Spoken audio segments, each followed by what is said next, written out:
नवरत्नातले रत्न उभे राहिलेले, खिडकीत टेकून आले सर्व माझे बांधव. आज मला खरंच खूप आनंद होत आहे.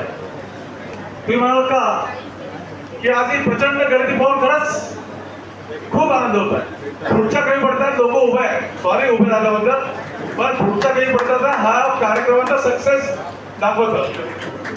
दुसरं कारण हे आहे की 50% एजेड लोक असतील किंवा वयस्कर लोक असतील, 50% आपले पोरं आहे, आपले स्टुडंट आहे, नवीन यंग जे काय जेनजी आहे ना, जेनजी आहे. ओके, तुम्ही बघितलं जेनजी काय करू शकता, राईट. त्यामुळे खूप आनंद होतो की ही जी यंग पिरियड आहे ही आपल्या समाजासोबत असावी पाहिजे. जर असे कार्यक्रम बघतील, असे कर्तृत्ववान लोक बघतील तर ते आपल्या समाजासाठी आणि समाजासोबत राहतील. आणि पुढची ही जी व्यक्तिमत्व जेव्हा रिटायर होऊ आम्ही, तेव्हा हे तुम्ही लोक उभे राहायचे. त्यामुळे मला खूप आनंद होतो. दुसरं की मी मागेच बोललो होतो की आपल्या स्वतःच्या फंक्शनमध्ये मला सत्कार करायचा नाही, कारण माझं फंक्शन आहे, दहशतचं फंक्शन आहे, माझा सत्कार होतो ते योग्य नाही.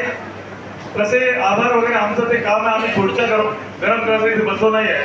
त्यामुळे आमचे आभार किंवा आमचे सत्कार करायचे नाही मी त्यांना सांगितलं होतं, पण त्यांचं प्रेम कधी कधी असं होतं झालं. एनिवे धन्यवाद. पण म्हणतो ना आभाराचे भार कशाला, आभाराचे भार कशाला, पुष्पगुच्छ हार कशाला, चला हृदयात घर करूया, या घराला दार कशाला, या घराला.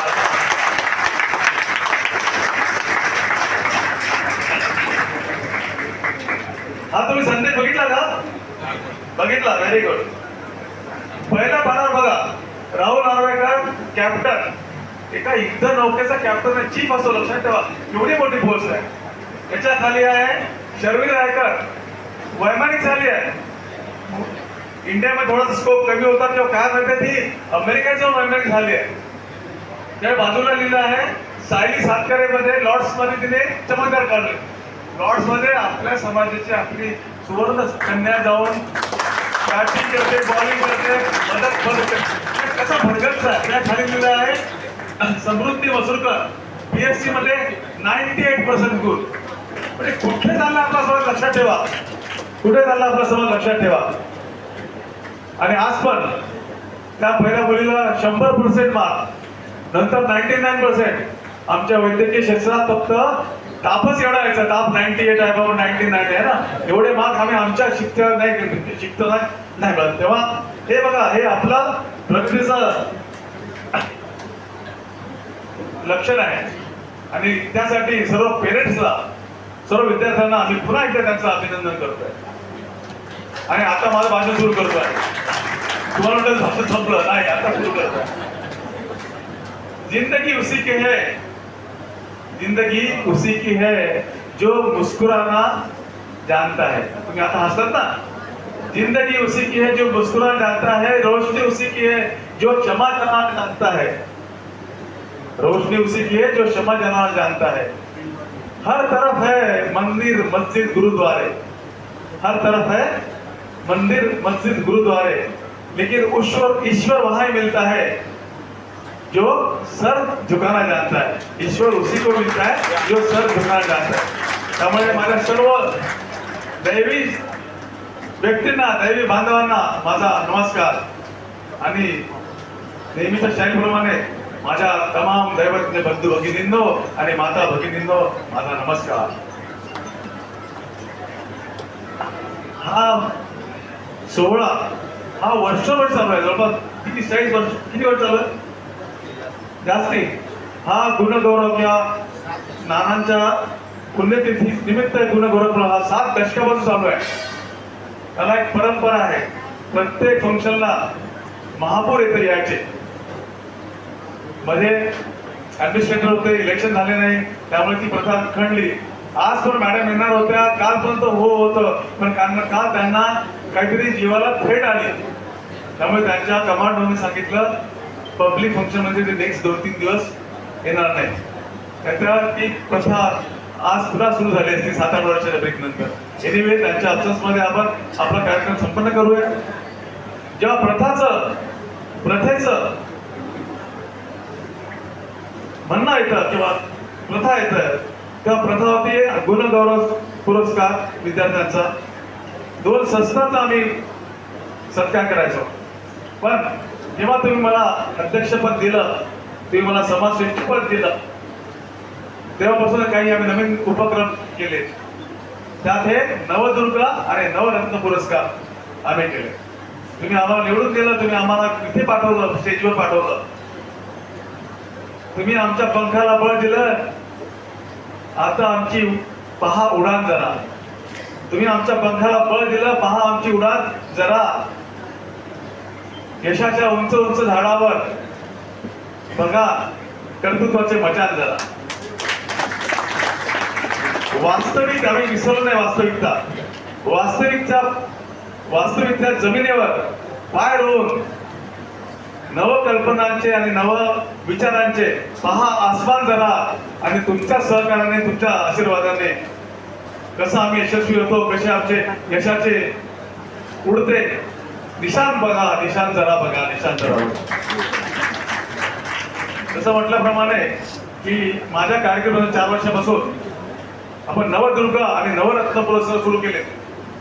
पहिले नवदुर्गा केले तर सर्व माणसं भांडायला लागले, नाही ना मग नवदुर्गा का, नवदुर्गा रत्न काय कमी आहे का? मग चला म्हटलं बाबा, स्त्री हट्ट बघितला होता, पुरुष हट्ट बघितलं नाही, असं गंमत राहू द्या. पण नवरत्न पुरस्कार देताना आम्हाला एवढा प्रॉब्लेम आला. आपल्या समाजात एवढे कर्तृत्ववान लोक आहेत, तुम्ही एवढं निवडायचं कसं? खूप जिगरीचं काम होतं. पण जेव्हा जिगरीचं काम आहे तेव्हा जिगरी लोक येतात. हे जिगरी लोक, जिगरी दोस्त लोक, पदाधिकारी हे माझ्या मदतीला आले आणि यांनी बरोबर 9-10 लोक जे निवडले. यांच्याबद्दल 2 शब्द बोलू. एक शेर विजय. हाँ, मैंने खुदा को पूछा क्या दोस्त मैंने पाए हैं, मैंने खुदा को पूछा क्या दोस्त मैंने पाए, क्या किस्मत मैंने पाई है. खुदा मुझे बोला संभाल के रख पगले, संभाल के रख इन्हें पगले, मेरे हिस्से की पसंत तेरे हिस्से में आई है. तर एवढ्या यांचं कौतुक होतं ना. नाही, खरंच त्या लोकांनी खूप मदत केली. 40-50 अप्लिकेशन किंवा संभाव्य नावातून 9 नावं निवडलं आणि 1 जीवनकर निवडलं. यासाठी त्या लोकांनी खूप मदत केली. आणि शेवटी रत्नबाकीत आहेच नवीन नवरत्नाचा रत्न झाला आणि ती बघितली असेल. यात कुठेही आम्ही पार्सलिटी किंवा न्यूअर मेरिट. आता आमचे कोणते डॉक्टर पुत्र बघा, त्यांचा एक पाय दुबईला असतो, एक पाय अमेरिकेला असतो, असे चालू असतं. कधी इकडे लेक्चर, तरी तिकडे. आणि ते कशावर बोलतात? कॅन्सर सारख्या जटिल विषयावर बोलतात. टाटा सारख्या मोठ्या हिशोबात बाहेर आलेले. त्या बाजूला छापवाले मोनार्क बिल्डर म्हणून एक मोठं नाव आहे, ते इथे आले. बाजूला आमचे सातावडेकर,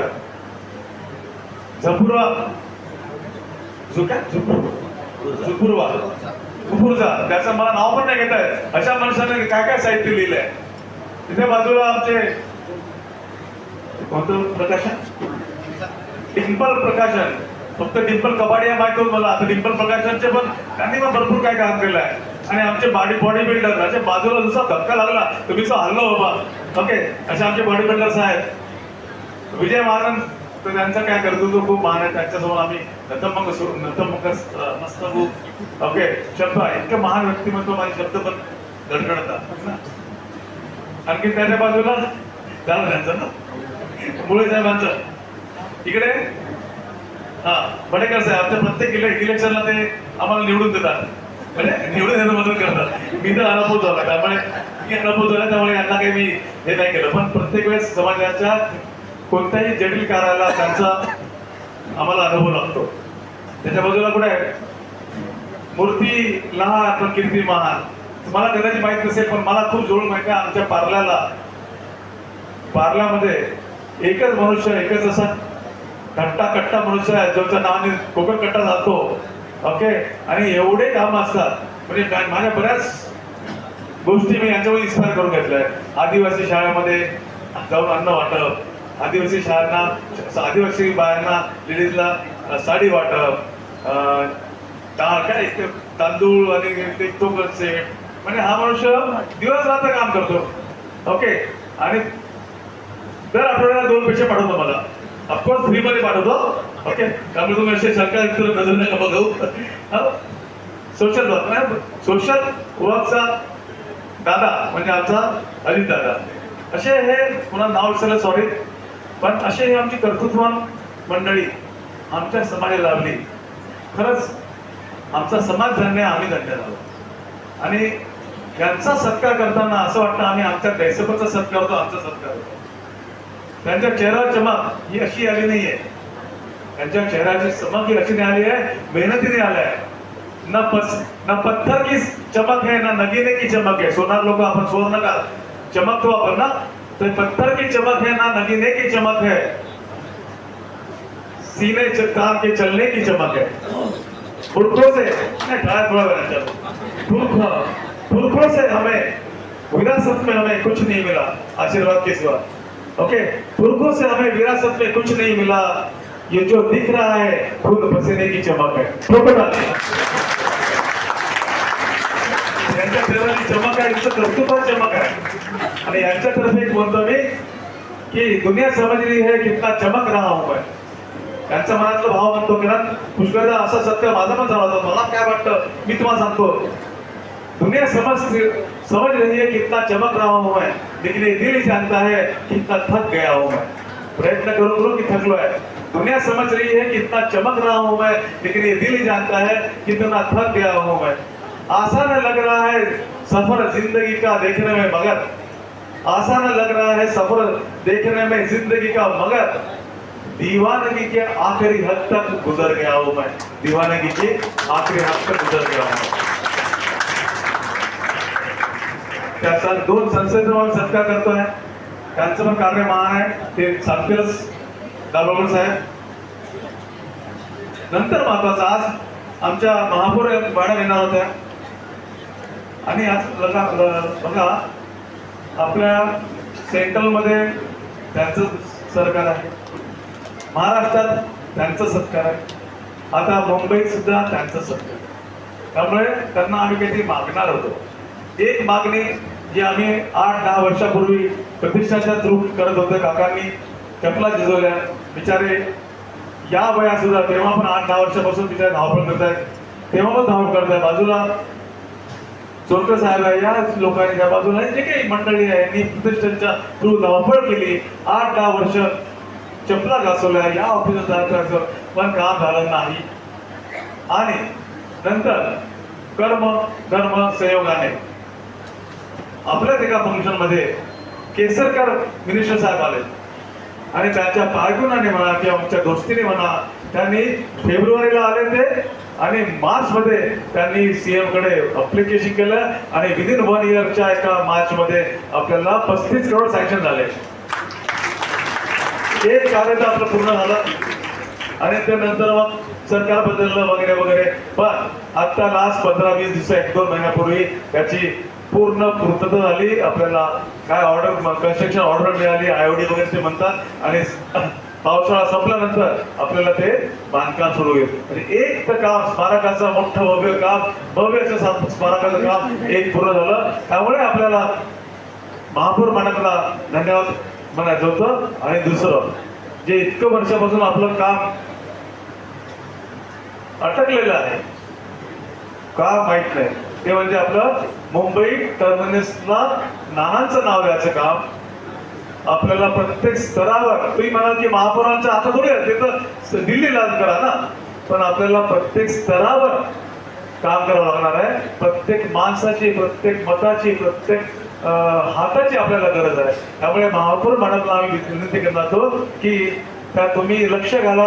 महापौर मॅडम महापौर निवडून आल्या म्हणजे त्या वजनदार व्यक्तिमत्व आहे, त्यांचं चीफ मिनिस्टर सोबत चांगला संबंध असतील, त्यांच्या शब्दाला मान असेल. जर त्यांनी सीएम साहेबांना शब्द टाकला, सीएम साहेब हे आपले बीजेपी मध्ये मोठं नेतृत्व आहे, त्यांच्या शब्दाला कोणी नाही म्हणणार नाही, आणि कदाचित आपलं काम झालं असं म्हणून त्यांची मी वाट पाहत होतो. दुर्दैवाने मॅन प्रपोजेस गॉड डिस्पोजेस म्हणतात. तर त्यामुळे त्यांच्यासाठी पण एक शेर तयार केलं होतं. त्यांच्या ऑप्शनमध्ये त्याला म्हणतो, लष्कर भी तुम्हारा है. लक्षात ठेवा, बीजेपी सरकार बन है दिल्ली टू गल्ली. तो लश्कर भी तुम्हारा है, सरदार भी तुम्हारा है. तुम कुछ भी कर सकते हो, तुम कुछ भी लिख सकते हो, अखबार तुम्हारा है. हम जैसे फरियादी, आपण विनंती करतो ना, राइट. हम जैसे फरियादी जाए तो जाए कहाँ, कानून तुम्हारा है, दरबार तुम्हारा है. तुमच्या अपेक्षा आहे की या लोकांनी काय केलं पाहिजे. तुमच्या अपेक्षांच्या बोच खाली आम्ही खरंच प्रत्येकाला वाटतं अरे काहीच होत नाही, आमच्या मीटिंग मध्ये होतं, काय करायला पाहिजे. तुमच्या अपेक्षाचं बोध आमच्यावर आहे.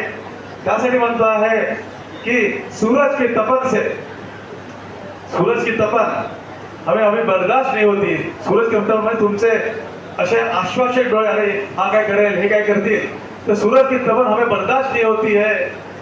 मोम सा किरदार हमारा है. आणि त्यांच्यासाठी म्हणत होतं कारण त्यांचं अस्तित्व सर्व ठिकाणी आहे. जैसे की हर समा में साया तुम्हारा है. हर समा म्हणजे वस्तू परिस्थिती. हर समा में साया तुम्हारा है. साया म्हणजे अस्तित्व, राइट. हर समा में साया तुम्हारा है. दुश्वार है लेकिन, कठीण आहे. दुश्वार है लेकिन दीदार तुम्हारा है, दीदार तुम्हारा है. हे शेर त्यांच्यासाठी मी ठेवला होता, पण तरी चान्स मिळाला टाकून दिलाय ना, सोडा झालाय. एनिवे, तुम्ही लोक खूप कंटाळले असालच, पण मी शांततेने माझे 2 शब्द ऐकले आणि अजून सत्कार बाकी आहे. पण पुन्हा एकदा सांगतो, ही गर्दी जी आहे ना, ती आम्हाला काम करायला प्रोत्साहन देते. तुमचे जे आशीर्वाद असतात, तुमचे जे असे आश्वासक डोळे असतात की नाही बा हे लोक काय करतील, की आम्हाला बूस्ट करतात आम्हाला कामाला. त्यामुळे असेच आशीर्वाद, अशीच गर्दी, असेच आमच्या मागे राहा. आम्ही जे काही शक्य आमच्याकडून ते करतो. एवढं बोलून माझं भाषण संपवतो. धन्यवाद. Thank you very much.